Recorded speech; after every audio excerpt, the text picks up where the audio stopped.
情緒穩定係高資產淨值人士守財嘅關鍵。喺金融世界裏邊，可能我哋咧都見過好多叻人、聰明人，但係你有冇發現好多 IQ 好高嘅精英，其實往往反而喺投資上面咧，成日都有跌跌撞撞，做得唔好呢？投資界傳奇人物 Charlie Munger 曾經講過，好多 IQ 好高嘅人投資失敗，其實往往係因為佢哋性格有缺陷。其實投資去到最後，比拼嘅唔係邊個計數叻，而係邊個嘅情商、情緒更加穩定。喺家族辦公室裏邊，我哋唔係話睇聽日升定跌，而係睇未來嗰10年、20年。當市場可能好瘋狂嗰時，你可唔可以受得住寂寞、孤獨，唔去高追呢？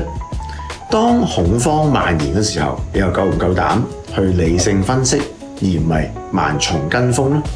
呢啲反人性嘅操作，先至係專業投資者嘅基本功。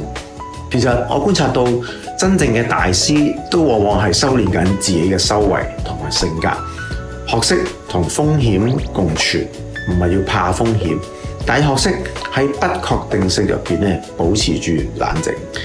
呢個修為其實比任何嘅技術或者所謂嘅內幕消息係更加重要同埋有價值。